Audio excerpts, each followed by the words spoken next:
말씀을 나누겠습니다. 이제 잠언서가 다 끝나가네요. 예.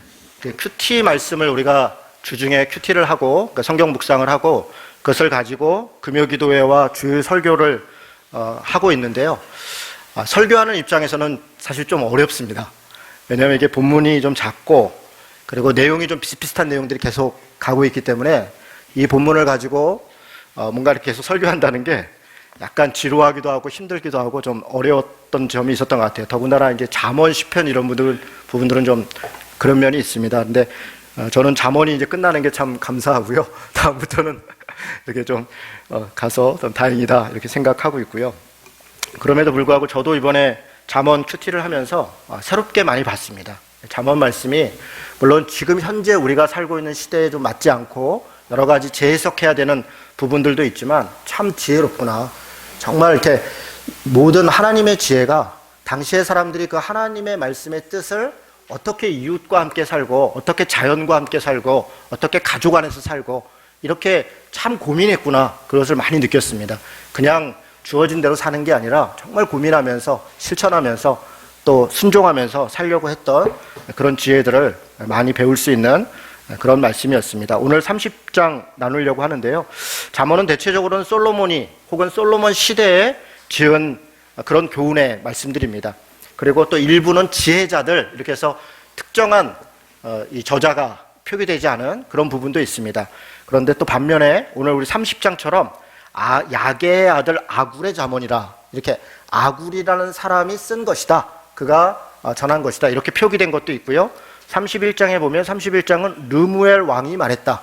예, 르무엘 왕 누군지 모릅니다. 사실 성경 구약 성경에 유일하게 잠언서에만 등장하는 사람입니다. 30장의 아굴도 마찬가지입니다. 아굴이 누군가 잘 모릅니다. 그런데 누구의 아들, 야게의 아들 이렇게 해놓은 거 보니까 당시 사람들은 이렇게 해놓으면 좀 유명한 사람들이었던 것 같아요. 누구의 아들 이렇게 해놓은 것은요, 그 아버지가 얘기하면 알만한 사람이다 이렇게 했기 때문에 기록해 놓은 것 같습니다.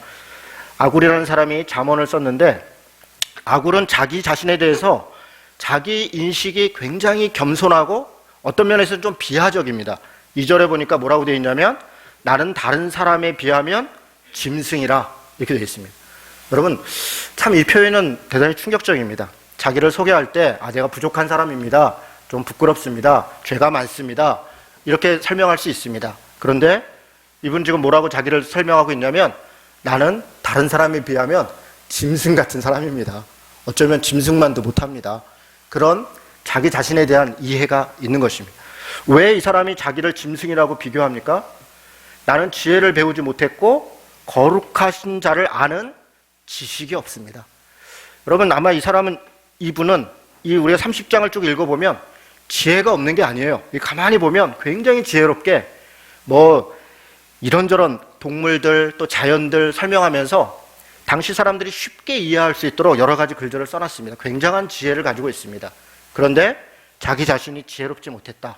근데 왜 지혜롭지 못했다? 지식이 없었다. 그렇게 이야기하는 게 아닙니다. 이 사람은 자신은 하나님이 누구인지 내가 바로 알지 못했다. 하나님이 누구인지 알지 못하니까 결국 내가 아무리 똑똑하고 내가 아무리 경험이 많고 내가 아무리 지혜롭다 할지라도 결국 짐승과 뭐가 다르겠는가? 그렇게 이야기합니다. 뭘 몰랐다고 얘기합니까? 하나님이 어떤 분인 줄 몰랐다고 얘기하냐면 3절에 보니까 하늘에 올라갔다 내려온 자가 누구인지 바람을 그 장중에 모은 자가 누구인지 또 물을 옷에 싼 자가 누구인지 또 땅의 모든 끝을 정한 자가 누구인지 그의 이름이 무엇인지 그의 아들 이름이 무엇인지 알지 못했다. 무슨 얘기입니까? 그가 창조자인지 구원자인지 알지 못했다는 것입니다. 하나님을 알았습니다. 그런데 뭐라고 알았겠습니까? 어떤 신이 있구나. 그분이 굉장히 힘이 세구나. 그래서 내가 그 신한테 잘 빌면 나한테 복을 주겠구나. 나를 도와주겠구나. 아마 그렇게 알고 있었을 것입니다. 하나님이 누구신가? 그분은 신들 중에 가장 뛰어난 신일 거야. 힘이 센 신일 거야. 그래서 내가 이 신을 잘 모시면 나한테 굉장히 유익이 있을 거야. 어쩌면 그렇게 이 아굴이라는 사람은 하나님을 알았을 것입니다. 그런데 지금 3절은 뭐라고 얘기합니까? 하나님은 창조자시다. 그러면서 뭐라고 얘기하면 다른 신이 있는 것이 아니라 오직 하나님만이 세상을 창조하셨고 세상을 이끌고 있다. 오직 하나님만이 주인이시다 라고 하는 엄청난 것을 이야기하고 그것을 깨달았다는 것입니다. 또 심지어는 그가 나를 구원하셨다. 그가 나에게 함께 하셨다. 나와 동행하셨다. 그가 나를 이끌고 있다. 인격적으로 나와 교제하고 있다. 라고 하는 것을 그가 깨달은 것입니다. 하나님을 알지 못하면, 하나님을 깨닫지 못하면 우리는 사실 짐승과 같은 것입니다. 사람이 물론 짐승보다 낫지요. 하나님을 모른다고 해서 사람을 함부로 동물이나 짐승으로 비하할 수 없습니다.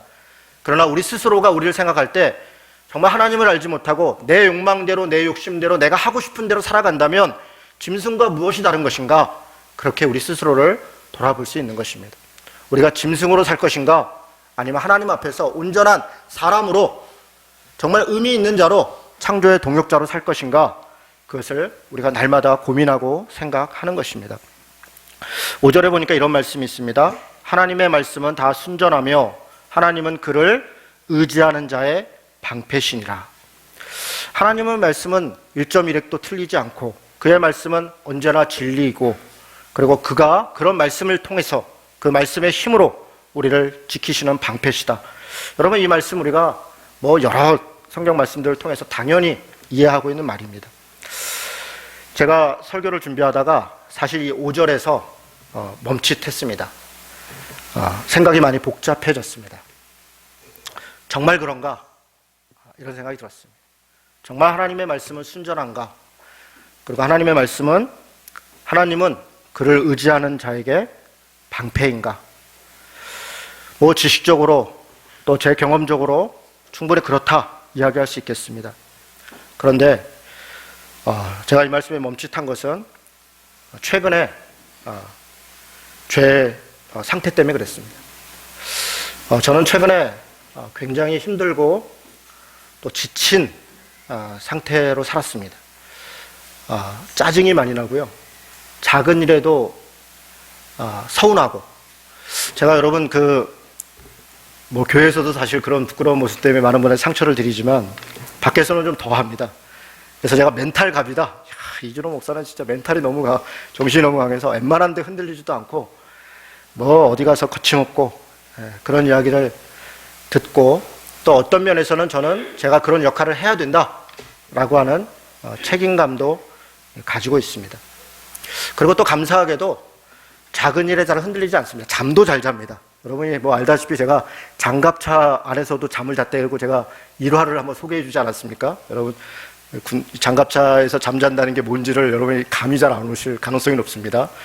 그 장갑차가 움직이고 있는데 그 안에서 잠을 자고 있었던 사람, 하여간 우리 김미듬 형제 지금 군대에서 이번에 막 제대하는데 씩 웃으면서 대단하시구나 이런 표정으로. 그래, 멘탈이 강하고요. 스트레스를 잘 안 받습니다. 저는 머리 대면 그냥 5분 안에 잠듭니다. 제 아내는 안 그래요. 제 아내는 어디 밖에 나가면요 굉장히 평안하고 온유한 것 같은데 밖에 나가면 잠을 잘 못 잡니다. 2박 3일 갔다 오면 돌아와서 하루 이상을 잠을 자야 될 정도로 예민하고 그렇습니다. 그래서 저는 어지간한데 스트레스를 안 받습니다. 인터넷을 해도 댓글 같은 거, 연예인들 인터넷 댓글 보지 말라 그러잖아요. 사람이 참 연약한 게요, 그렇게 강한 사람들도 자신을 비아냥거리고 어떤 것을 할 때 그게 굉장히 신경이 쓰이고요. 그것 때문에 스스로를 막 이렇게 무너져요. 스스로가. 특별히 이제 친했던 사람, 격려했던 사람, 잘 아는 사람들이 뭔가 서운한 말 한마디를 남겼거나 슬쩍 한 것 같으면 그것 때문에 견디기가 어렵습니다. 사람이 그렇게 약한 존재입니다. 그런데 저는 웬만한 댓글에도 그냥 가감하게 그래, 나 싸가지 없는 목사다 이래가면서 그냥 댓글 달고 나는 원래 그래, 이런 정도의, 때로는 좀 무례한 모습까지 있을 정도로 강한 사람입니다. 그런데 최근에 좀 많이 무너지는 것 같아요. 화가 많이 나고요. 누가 뭐라 그러면 막 그게 신경이 많이 쓰이고 잠도 잘 안 오고 고민이 좀 되고, 그래서 이 목사가 돼서 좀 성숙해서 다른 사람을 잘 이해할 수 있게 돼서 그런가? 이렇게 저를 막 합리화를 많이 시켰어요. 그런데 그렇지 않은 것 같더라고요. 그런데 제가 뜻밖의 얘기를 들었습니다. 제 아내가 뭐라고 얘기하냐면, 여보, 아무래도 당신 갱년기 같아 그러더라고요. 저보고 갱년기 같다는 거예요. 그리고 또 그저께 또 어떤 그 분을 만나서 그분이 상담의 전문가신데 잘 아시는 분이 아무래도 이 목사님 좀 갱년기 같다고 그렇게 얘기를 하시더라고요. 저는 갱년기를 남자가 갖는다는 생각도 안 해봤고요. 갱년기가 뭐야? 그랬더니 저 같은 사람이 갱년기래요. 그리고 그럴 때가 있답니다. 화가 날 때가 있고 똑같은 일인데도 짜증이 나고 슬프고 화가 나고 우울하고 뭔가 좀 포기하고 싶고 극단적인 생각이 들고 그런 경우가. 제가 사실 이번 주에 설교를 못한다고 말씀드려야겠다 이렇게까지 생각한 적이 있어요.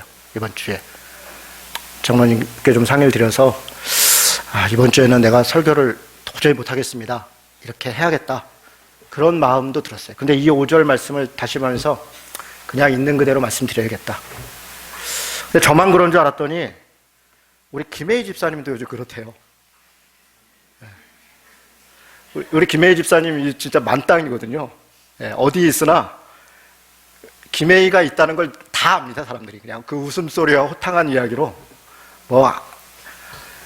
눈에 띄는 사람이 한 1000명쯤에 있어도 저기 김혜희 있네 이렇게 보이는 그런 친구인데 많이 힘들고 지치고 우울하다는 얘기를 그 우울하다는 얘기도 그냥 나 이렇게 힘들어 이렇게 얘기해라. 나 좀 힘들어요. 나 우울해요. 이렇게 아무렇지도 않게 얘기하는 정도의 이야기인데 힘들다는 거죠. 근데 저나 김혜희 집사만 그렇지 않은 것 같습니다. 보니까 우리 교인들 중에서도 힘들고 지치고 때로 좀 우울하고 짜증나고 뭔가 누가 좀 도와줬으면 좋겠다. 정말 하나님의 은혜가 확 임했으면 좋겠다. 정말 그랬으면 좋겠다. 이런 마음을 갖고 그 간절한 마음이 있는 분들이 꽤 많은 것 같습니다. 하나님의 말씀은 순전하고 그를 의지하는 자에게는 방패가 되시는데 제가 하나님의 말씀을 믿습니다. 하나님의 말씀이 순전한 걸 믿죠. 그런데 내가 그를 의지한다고 하는데 왜 방패가 되지 않을까? 정말 그럴까? 그런 고민이 들었습니다. 이 말씀을 묵상하다가 열왕기상 19장의 이야기가 다시 생각이 났습니다. 엘리야 이야기입니다. 엘리야가 갈멜산에서 바알과 아세라의 선지자들과 영적 대결을 벌칩니다. 많은 백성들이 쳐다보고 있었습니다. 그곳에서 제단에 불을 내리게 하는 엄청난 역사를 이룹니다. 그리고 아합 왕과 그를 따르고 있던 그 바알 선지자들 490명을 그 자리에서 다 몰살하고 정말 백성들이 다 소리를 외치면서 엘리야 만세 엘리야 만세 여호와만이 구원자시다 그런 엄청난 역사를 이룹니다. 그것이 18장의 이야기였습니다. 그런데 19장이 넘어가자마자 뜻밖의 상황이 전개됩니다. 아합 왕이 집에 왔더니 이세벨이 그 얘기를 듣고 굉장히 노합니다. 아합의 부인입니다. 이 사람이 엘리야가 누군데 겁을 먹냐? 당장 잡아 죽여라. 이렇게 명령을 내립니다. 여러분 엄청난 역사를 이뤘던 엘리야가 그 말을 듣고 갑자기 두려움에 휩싸입니다. 그리고서는 광야에서 하룻길을 더 가가지고 하루 종일 광야로 도망가서 로뎀나무라고 하는 나무 아래에서 쓰러져서 있었습니다. 로뎀나무가 무슨 굉장히 울창하고 어마어마하게 좋은 그런 나무가 아닙니다. 여러분 사막에 로뎀나무 그냥 한 2, 3m 정도 많이 자라는데 그냥 풀 같은 거예요. 그냥 그늘 조금 있는 겁니다. 그런 로뎀나무 밑에서 너무 뜻밖의 이런 대선지자가 죽기를 구합니다. 하나님 차라리 날 죽여주십시오. 내 할 일 다 했지 않습니까? 더 이상 뭘 어떻게 합니까? 아니 이렇게까지 하십니까? 이런 원망도 있고 죽기를 구합니다. 심지어는 자기 조상과 비교를 합니다. 하나님 아브라함은 다윗은 누구는 이렇게 훌륭했고 이렇게 일도 잘했는데 저는 도저히 못하겠습니다. 저는 그런 사람이 아닙니다. 하나님 잘못 보셨어요. 여기까지입니다. 그런 이야기를 하는 것입니다. 죽여달라고 얘기합니다. 여러분 하나님께서 차라리 그냥 그래 너 할 일 다 했다. 그래 와라 이제 좀 쉬어라 애썼다. 이러면 얼마나 좋을까요? 아니면 정말 힘을 줘서 그냥 펄펄 나게 해서 다시 그냥 뭔가 주시면 어떨까요? 하나님이 좀 쪼잔하게 하십니다. 천사를 보냈어요. 그리고 뭘 먹을 걸 줬는데요. 구운 떡과 물 한 병을 줬습니다. 사막에서 물 한 병, 물론 생수 같고 좋은 거죠. 그거 먹고서 간신히 배고픔을, 목마름을 면한 엘리야가 또 도로 눕습니다.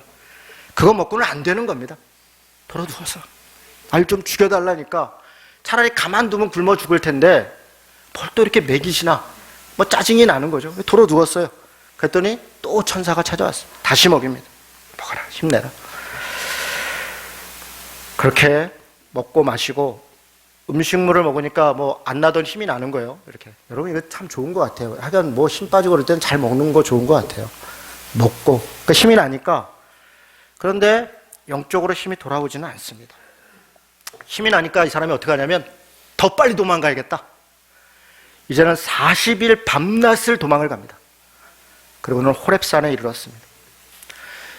호렙산에 왜 갔습니까? 하나님을 만나러 간 것입니다. 호렙산에서 모세가 하나님을 만났었습니다. 거기서 이스라엘 민족이 하나님과 약속을 맺었었습니다. 엘리야가 힘이 나니까 내가 하나님을 만나지 않으면 살 수가 없다. 도저히 나는 감당할 수 없다. 그런 애타는 마음을 가지고 호렙산을 간 겁니다. 제가 지난 주간에 내가 왜 이렇게 힘이 없을까? 내가 왜 이렇게 우울할까? 내가 기도원을 안 갔구나. 제가 여러분 1년에 한 2번 정도 이렇게 기도원을 갑니다.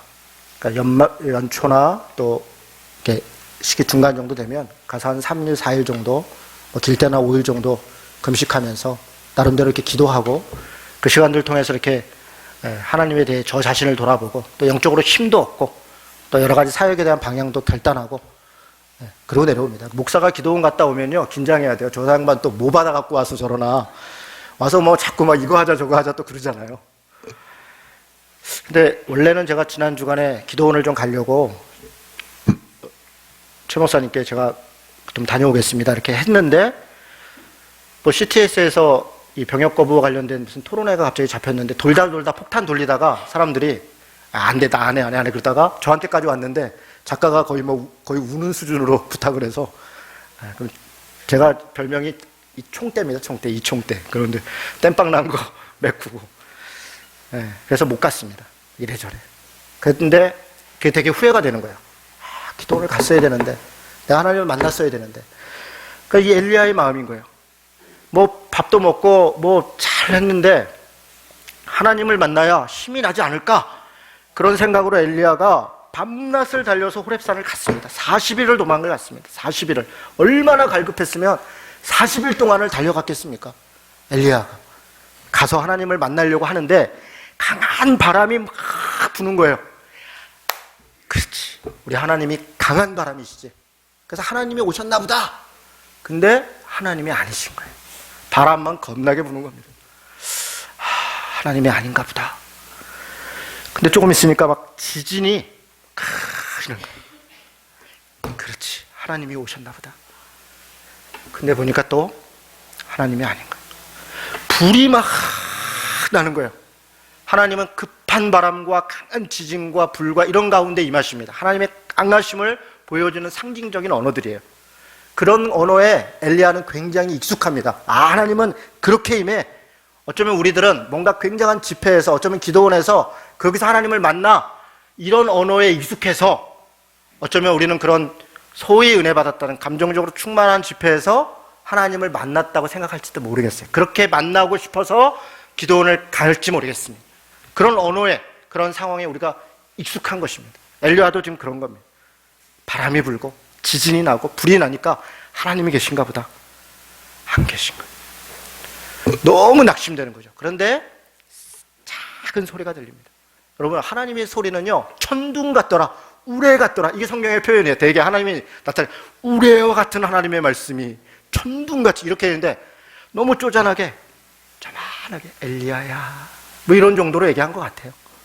세미한 음성이. 그래서 첫 마디 하신다는 말씀이 내가 어찌하여 여기 있느냐. 여러분, 저 이걸 보고 제가 사실 펑펑 울었습니다.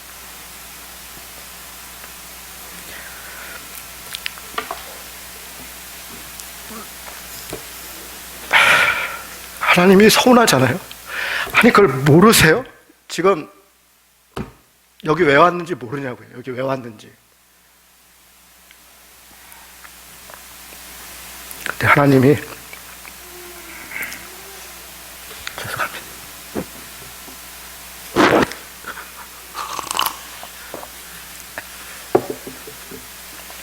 내가 어찌하여 여기 있느냐. 저는 이거 읽는데 되게 서운하더라고요.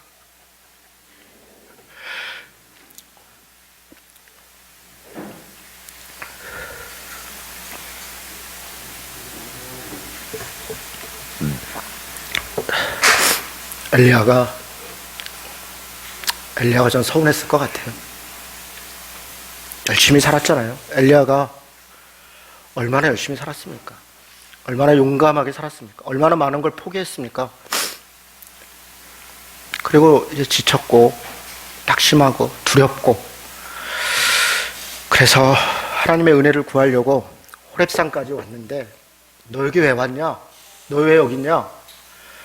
아니, 가인처럼 아벨을 때려 죽였습니까? 무슨 큰 죄를 졌습니까? 내가 여기 왜 있냐? 엘리야가 아무 말도 못합니다. 그냥 글쎄요, 이래 왜 왔을까요? 근데 하나님이요, 거기다 대고 또 서운한 얘기를 해요. 너 일어나서 가라. 가서 너 아직 할 일 남았다.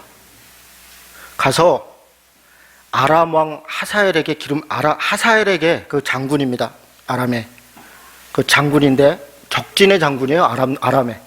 하사엘이라는 사람한테 기름 부어서 아람 왕 삼아야 된다. 너가 가서 그 왕 삼아야 되고, 예후라고 하는 당시 아합 왕의 장군인데 그 부하예요. 그 기름 부어서 아합 대신 왕 삼아야 된다. 너 그거 해야 된다.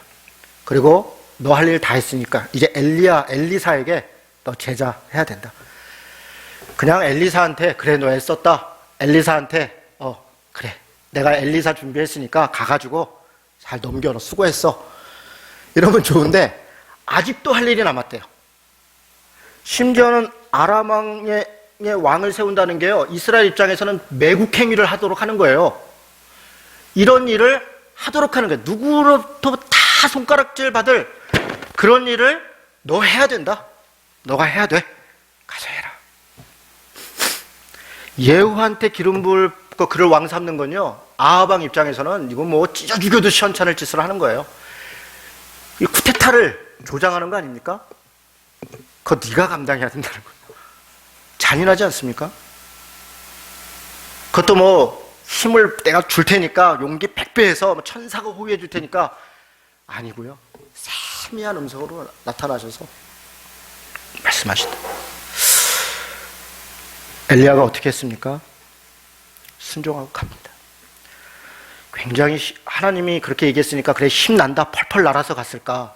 그 전에 제가 그렇게 이 말씀을 이해한 적이 있었습니다. 물론 어쩌면 그렇게 볼 수도 있겠습니다. 근데 이번에 제가 말씀을 보는데 그렇지 않고요, 그냥 터덜터덜 걸어가는 40일 동안 도망 온 길을 거의 한 달 이상 걸려서 아마 2달, 3달 이렇게 가기 싫은데 할 수 없이 그냥. 그래서 여러분, 예후한테 엘리야가요, 그 기름 부을 때 자기가 직접 안 갑니다. 종 불러가지고 가서 예후한테 기름 이렇게 주고 잽싸게 도망가라. 너 안 그러면 잡히면 죽어. 그리고 엘리야가 거기서 나타나지도 않아요.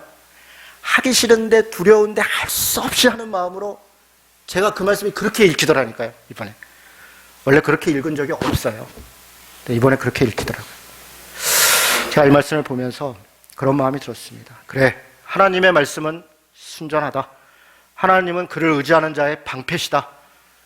하나님이 그렇지 않은 게 아니라 우리가 약한 거죠. 우리가 지친 거죠. 뭐 갱년기가 들을 수도 있겠죠. 여러 가지로 어려움이 있죠. 그러나 또 해야 될 일이 있다면 터덜터덜 가든 불평불만을 하며 가든 어쨌든 하나님이 우리에게 일 맡겨주시니 가야 되지 않겠나? 그런 마음이 들었습니다. 힘은 다 아직 안 났습니다. 여전히 좀 마음은 그렇습니다. 바라기는 천사가 필요한 것 같아요. 보니까 천사가 이제 주위에 힘들고 어려운 사람이 있으면 이 먹여대잖아요. 여러분, 이렇게 밥도 좀 사주고 격려도 해주고 차비도 좀 주고. 엘리야는 이제 저는 차비 필요 없고요. 누가 밥 좀 사주시면 제가 아주 맛있게 먹겠습니다. 밥 먹는 게 대화도 하고 서로 격려하고 하는 거 아니겠습니까? 우리 교인들 중에 지쳐있고 낙심되어 있고 두려워하고 있고 어려움이 있으면 전화 한번 하고 손 한번 잡고 밥 한번 먹고 그렇게 하면 그가 또 하나님 앞에서 다시 일어나지 않겠습니까? 천사가 필요한 것 같아요, 여러분. 다른 얘기하다가 오늘 잠언 얘기가 거의 다 시간이 다 갔네요. 다시 아굴 얘기로 와보겠습니다. 아굴이 두 가지를 구합니다. 첫 번째는 헛된 것, 거짓말 멀리하게 하옵소서. 여러분 참 이런 거 구하기 어렵죠? 우리는 복에 복을 더해 주옵소서, 힘나게 해주십시오, 잘 되게 해주십시오, 이런 거 구하는데 아굴이 자기는 짐승 같은 사람입니다 그러면서 기껏 구한다는 게 나 거짓말하지 않게 해주십시오, 헛된 거 구하지 않게 해주십시오. 왜 이렇게 구합니까? 하나님이 누구인지를 안 거예요. 하나님이 창조자십니다. 그가 구원자십니다. 그가 우리를 인도하시는 분이에요. 내 상태가 어떤다 할지라도 하나님은 여전히 우리를 붙들고 계시고 내 마음에 흡족하진 않지만 그래도 포기하지 않고 우리를 끝까지 사랑하신다는 것을, 그 믿음을 우리가 잃지 않아야 되는 거예요. 그래서 구하는 거예요. 겸손하게. 더 많은 걸 구할 수도 없는 거예요. 헛된 짓 하지 않게 해주십시오. 거짓말하지 않게 해주십시오. 그리고 살짝 구하는 게 이런 거예요. 가난하게도 말게 하시고 부하게도 말게 해주시고, 그냥 일용할 양식, 밥 한 굶으면 됐고, 말 나눌 수 있는 친구 있으면 됐고, 해야 할 일 있으면 됐고, 여전히 꿈이 있으면 됐고, 같이 다닐 수 있는 교회에 있으면 됐고, 내가 손잡을 수 있는 따뜻한 그런 가정이 있으면 됐고, 된 것입니다. 일용할 양식이 있으면 된 것입니다. 혹 가난해서 도둑질하지 않고 너무 부자여서 하나님 욕되게 하지 않는, 이러면 됐죠. 이러면 된 것입니다. 고린도후서 12장 9절 10절 보니까 이런 말씀이 있습니다. 나에게 이르기를 내 은혜가 내게 족하도다. 이는 내 능력이 약한 데서 온전하여짐이라. 그러므로 도리어 크게 기뻐함으로 나의 여러 약한 것들을 대하여 자랑하니 이는 그리스도의 능력이 내게 머물게 하려 함이라. 그러므로 내가 그리스도를 위하여 약한 것들과 능욕과 궁핍과 박해와 공고를 기뻐하노니 이는 내가 약한 그때에 강함이라. 사도 바울의 고백입니다. 누구보다 강해 보였던 그가 궁핍과 환난과 어려움과 그런 것들에 대해 하나님 앞에 절규하고, 그러나 하나님의 말씀은 내게 족하다, 충분하다 말씀하시는 것입니다. 사랑하는 성도 여러분, 지치고 낙심하고 때로 두렵고 지금 현재 우리 공고함 중에 있습니다. 그러나 하나님께서 우리를 포기하지 않으시고 우리의 방패가 되시고 그의 말씀은 순전하시고 우리를 인도하시고 이끄신다는 것을 믿고 그렇게 하면 터덜터덜이라도 가보십시다. 힘이 나지 않으면 조금 힘 빼고 말도 죽이고 말도 천천히 하고 끝까지 포기하지 않으면 반드시 하나님이 이루십니다. 반드시 이루십니다. 그것이 우리에게 믿음입니다. 절대로 포기하지 말고 포기만 안 하면 됩니다. 뭐 하지 않아도 좋습니다. 그냥 버티고 포기만 하지 않으면 그게 믿음이다. 그게 은혜다. 때로 그렇게 살아갈 때가 있다. 그의 은혜가 될지 모르겠습니다. 여러분에게 이 말씀이 힘이 될지 모르겠습니다. 그러나 그 믿음으로 살아가십시다. 아멘. 같이 기도하고 우리 시간 기도할 때